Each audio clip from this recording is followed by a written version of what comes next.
I'm standing in front of the incredible Grotto waterfall at Aqualand. This was the inspiration for my amazing project in Southern Africa, where we're going to build not only a grotto, but we're going to build a cenote, and I want to show you the difference. This is the moment I've been waiting for. This Africa project has been unbelievable, and I'm finally to the point where I'm at the headwaters.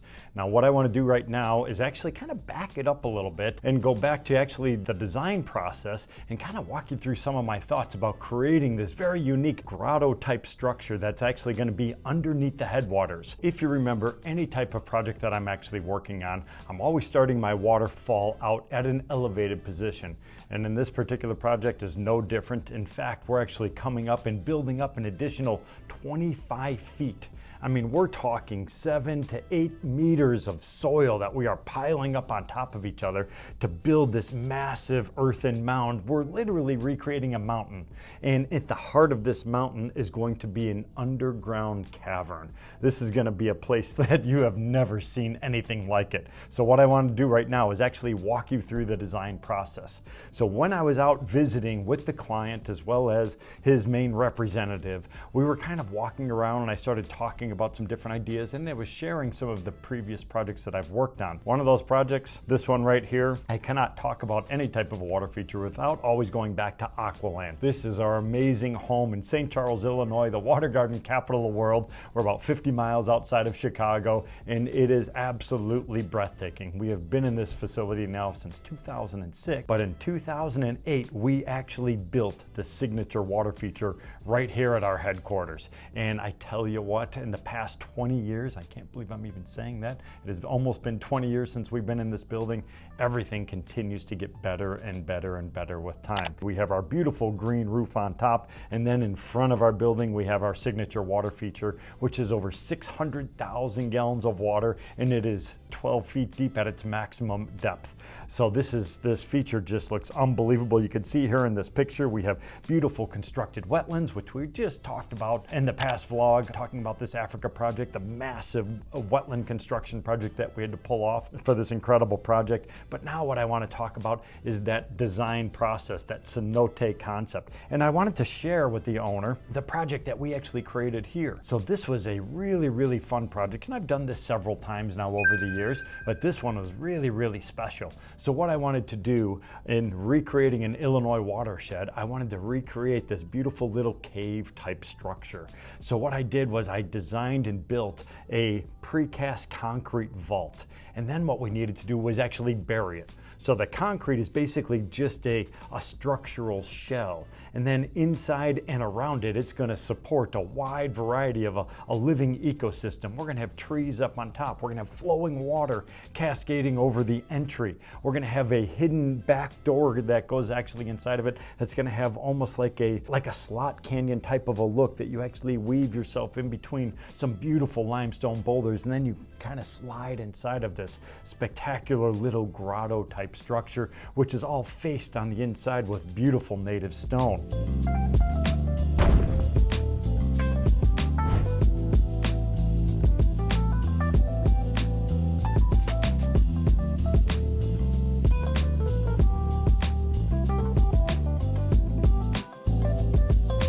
So here we are in this picture, covering up that concrete structure, just burying it with many, many thousands and thousands of pounds of soil, thousands of tons of soil and rock and water to make this entire structure disappear. One of the things that I kind of want to point out here is we do actually have a rubber membrane going around this entire thing, and that's because there's going to be a waterfall cascading right over the opening of this. So what we need to do is be thinking several steps ahead during the design process. So what we did once we actually had that vault in place, now we're coming in with these massive boulders. And actually, up until this project in Africa, that rock right there that weighs 47,000 pounds, just shy of 25 tons, was the largest rock I've set for the past 18 years. This Africa project that I'm working on right now, I've already beat this record 20 plus times. It is just an unbelievable opportunity to be working and have access to beautiful, massive boulders. And this was critical. And the reason I'm saying it right now is because without that natural stone, without having access to all those beautiful rocks, there's no way I would have attempted to build up that much soil to create this massive mountain type structure. I need the right rocks in order to pull it off. Keep everything within scale. We have one giant rock sitting adjacent to that grotto. We're going to fill in between this with some flat stonework, and then this entire opening is going to be hidden by this beautiful cascading waterfall. Now from the outside, you're really not going to get too much of a glimpse inside of the grotto, but from the inside, that's where it really actually takes shape. Here it is actually operational after many, many years. Actually, this picture was taken just this past year.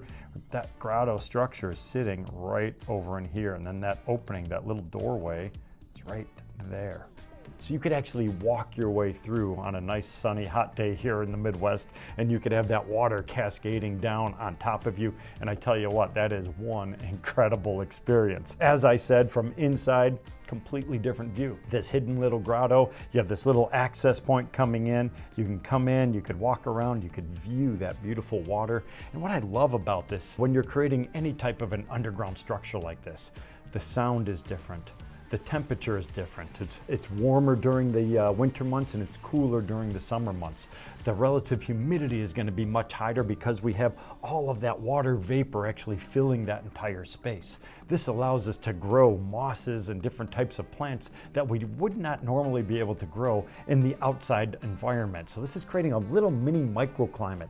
It's exactly what I wanted to do on this particular project in Africa, because Southern Africa, if you've never been there, it's hot. It's dry, it's a harsh area, heavy, very strong winds, and it just sucks the moisture out of everything. So by having this hidden underground structure with these cascading waterfalls coming in from different areas, it's gonna change that relative humidity. You're gonna be out of the intense sun, you're gonna be out of the wind, and you're gonna be in a moist tropical environment, which I think is really, really exciting, because we're gonna be able to take the plantings inside of this structure to the next level. It's gonna be completely, and I mean completely, different than anything else on the outside of the grotto. This outdoor environment that we've created, this beautiful garden space, has just been loaded with different types of tropical plants, but the stuff on the inside is going to be a little bit different. And I'm going to talk about that actually in upcoming vlogs, because today I'm just talking about the design philosophies and the concepts, because I believe there's so many different things that you have to think about when anytime you're working on some sort of a structure of this magnitude in front of me, like Aqualand, or a massive one such as the project in Southern Africa. Now, what I like about this project that we've done here at our office, creates a beautiful space. People can come in, you could sit down, you could look and view, but it's really not a place to actually spend too much time, because there's actually no really seating area inside of it. This entire structure was a 12-foot by 10-foot box.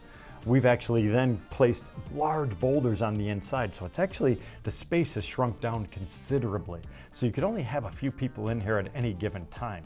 Now this project in Africa, because after building this one, I wanted to make something significantly larger on many, many different levels. So I want to create a place where people can walk in and you could actually sit, you could actually relax. But all of these little iterations that I've created over the years, they're all stepping stones. So they've all kind of built upon each other. So now I can take my experiences from a positive and or negative standpoint. All experiences are experiences, and we try to learn from them. So once I built these different structures, I wanted to take it to the next level. Starting out from scratch. After showing the owner the amazing grotto at Aqualand, I started explaining that I wanted to go larger. And thankfully we had the space actually to pull that off. So now I wanted to start thinking kind of outside the box. Now, what actually would this perfect underground world look like? So looking around, searching through the internet and finding some of these different caves, it is just unbelievable. I mean, it blows your mind. I have done several caves throughout the United States. I've also had the pleasure of diving in some of those over the years as well. And it is an otherworldly experience. But what I wanted to do, again, just thinking from a design standpoint, the one at our office, beautiful, but it's very, very rocky. It's very harsh. It's kind of cold almost. So I wanted to incorporate more greenery and more plants into it. I also wanted to incorporate a little bit more light coming in as well. Now, the feature that I'm working on in Southern Africa is significantly larger. We're looking at a room that's almost 45 foot in diameter. That is much, much, much larger than the one here at our office. So I was a little bit concerned if we created this massive space, it would be pitch black inside and we would need secondary lighting. So simple solution is to create an opening in the roof to actually make it look like the ceiling of the cave is actually collapsed. This actually occurs around the world periodically. Roof of caves, they collapse because if you're familiar with caves, they're typically found in karst geological areas. These are areas that have an abundance of limestone. So limestone, which is unique about limestone, is it erodes with water. It actually kind of melts itself away, especially from rainwater, which is typically can be either neutral pH or slightly acidic. So that's going to eat into the limestone, and that's what actually carves out these massive cave systems. But over time, sometimes those roofs actually collapse because just the sheer weight of all the soil and stuff on top of it is too great for the structure to actually handle it. So it actually collapses.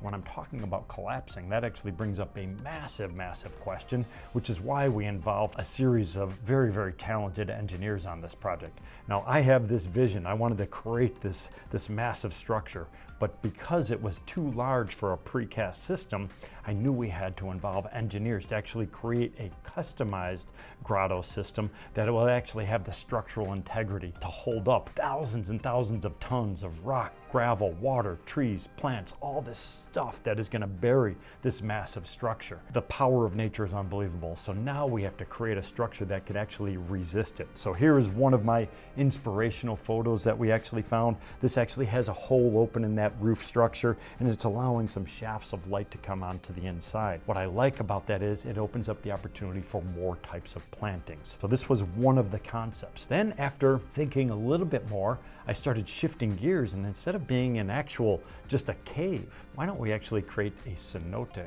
So cenote, a little bit different than a grotto. A grotto could just be any type of a small cave or something like that. They're usually found in religious, ceremonial aspects. But a cenote, they are found again throughout the world. There's a high concentration of them in the Yucatan Peninsula, down in Mexico, just because of that karst geology that is natural to that particular area. So what a cenote is, it's actually a submerged cave. And what happens over time, you can see this, the roof actually collapses in and all that debris builds up on the bottom. And then that continues to break away and opens up a larger and larger area. Eventually, you could see this is our water level down here. Eventually, that entire cave will disappear. It will just get filled up with organic matter and soil and trees and things like that. So what I wanted to do is actually kind of meld something similar in between here. So this is our cave structure, and I'm going to place a new water line inside of here. So if we change our water line to here instead of there, now I can create this little pocket of water on the inside. This is what I want to build. It's going to have that opening, but this is key. Look at this tree growing from the inside. I actually want to create not only a hole going through the ceiling, the roof of the cenote, but I want to have a tree growing from the floor all the way through that opening. Plus, I still want to have some water, so creating a small pocket of water inside dripping down from the different walls, and this is going to create that very unique experience because it's going to change the humidity. It's going to open us up to those different types of plantings that I think is going to be critical for the success of this project. But I didn't want a flooded cave because very few, if any, people would actually go inside of it. I want to be able to walk on the inside where you're basically in this subterranean garden, and then all of a sudden it opens up into this massive cavern. You have this water cascading down from the opening. You have lush aquatic as well as terrestrial vegetation coming off on both sides, flanking everything. Then we have that massive waterfall on the front, just like we have right here at Aqualand. So I'm trying to take all these different concepts that I've created over many, many years, over my 32 years of designing and building water features around the world, and I want to bring them all together on this particular project.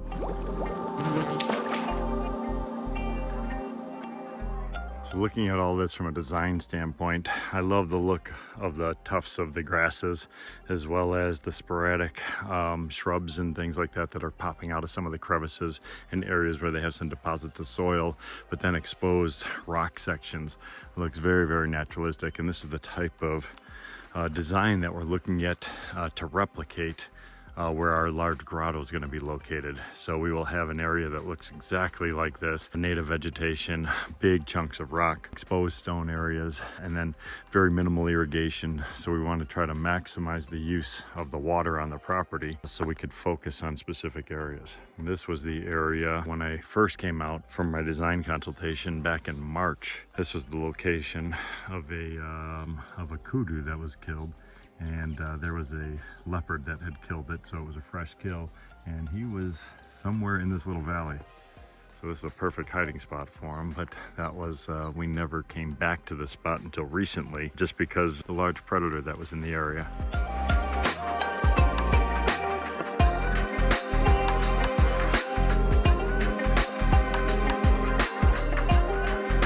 Back up for a second. I know kind of what I want it to look like, so I want to have that opening in the roof of the cave. I want light coming in, but I want it to be a big enough opening that it's not submerged with water. So this is a very young cenote. You can see by this, it's actually dominated by basically water going around everywhere. You have little to no vegetation. You might have some little mosses and lichens and things like that growing inside of there, but it's just this rock room. This is not what we're looking for. Wanted to have something more like this, where you actually have these living walls and you have trees and vegetation and vines, which is going to soften all of that rock. But I still want to have some of that stone. So what we're going to do is we're going to create this giant structure out of concrete. We're going to leave the roof off. I'm then going to come in with my 500-ton crane and I'm going to set a series of massive, and I'm talking massive boulders inside of the grotto or the cenote, as well as on the outside. So I'm trying to blend all these different things. Also looking at some different options that I'm going to show you about the roof structure itself.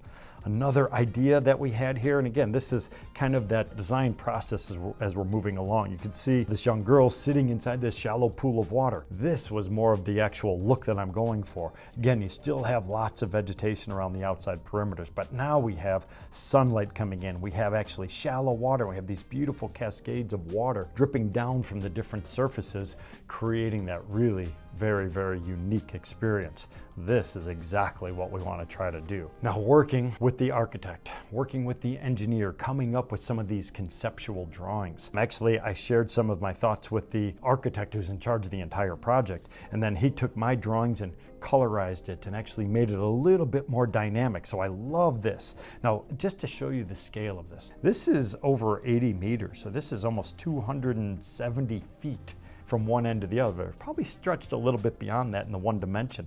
And then in the other dimension, we're over 200 feet or more than 60 meters in length in the other direction. So this is a massive mound. This is going to be the headwaters way up here. This is going to be 25 feet above the nearby adjacent roadway. That's a massive mound. We're talking thousands, and I mean thousands of cubic meters or cubic yards of soil coming in, thousands and thousands of tons, tens of thousands of tons of soil just to build up this mountain. And then we're going to adorn it with all these amazing giant boulders, and then in between the boulders we're going to start tucking in all of these beautiful plant material and trees, and it's going to have to be irrigated just to keep all that lush vegetation alive. So the main viewing area is kind of from this direction like this. So this is the main viewing area over here. So this section, we're going to fill that with very unique tropical vegetation. It's going to be irrigated. We're going to amend the soil just to create this spectacular garden system that's going to be flanking either side of the waterfall and then making that grotto cenote actually disappear. On the back side over here, we're going to go with more sparse vegetation. This is going to be indigenous to the surrounding landscape. So it's going to be more native type vegetation. And then over here on this back edge, we're going to have this walkway coming in. This is going to be like that narrow slot type of a canyon where we're going to have big giant boulders, tuck in little pockets of vegetation. You're going to get tighter and tighter and tighter until you enter this corridor. That corridor is going to lead you down this winding pathway with those big massive boulders, and it's going to open up into that beautiful cavern. And then in the background, you're going to have all of that rock as well as the vegetation over in the background. So again, these are conceptual ideas at this point. So how do we actually make all these different things work? Because everybody's at a disadvantage. Let me back up for a second. Unless you're a designer, unless you're a builder, unless you're an architect or an engineer, looking at a small drawing that sits on a table that's two-dimensional, it's very hard to actually be able to see that three-dimensionally. It's also very hard to convey what that actually is going to look like to somebody who's not actually a professional builder. So what I did was I laid everything out on the ground. And you can see here they actually started clearing some of the trees. Unfortunately, a landscaper had to come in and remove all of these trees that he already planted to make way for this new structure. we didn't just cut them down. We came in and we dug these massive trees out. We transplanted them to other areas so we could actually do our work safely. We're then going to bring in these trees as well as hundreds more to actually create the desired effect. What I wanted to do was lay out the actual feature on the ground using a chalk. So it's a heavy duty chalk, and you could actually lay it out on the ground. You could actually paint, and you could actually get these incredible visual areas. Actually, the wetland filter, that's this big structure right over here. That's what we actually completed recently. So this is still two-dimensional. This is one of the challenges. Thankfully, on site, they actually have a helicopter, which we use on a routine basis to actually go fly around and look at some of the different rocks and stuff. But the owner was actually able to go up from above and actually see this sinuous line of white chalk starting all the way up here at the headwaters, kind of working its way in between some of the existing buildings, going all the way down to the natural lake. So now this is really starting to take shape. You could actually see the shape of this entire water feature from where it starts all the way to the bottom. Again, this is still just two-dimensional. Now we have to add that three-dimensional element to it. We have to put in the different layers and create the different elevations. And this is where we needed the help of the different engineers as well as architects. And they took my ideas and my very, very crude little sketches. I love sketching and brainstorming and coming up with ideas. But for me to actually engineer something like this would be next to impossible. I don't have that type of a degree. I like to think I do, but actually I don't. You need somebody that actually knows what they're doing. They created these structural drawings, and I tell you what, the walls on this cenote structure are 800 millimeters wide, 32 inches, over 2.5 feet of solid concrete, not just concrete, but reinforced with giant thick pieces of rebar going through everything. This is going to resist that incredible force of all of that soil, just trying to crush this entire structure.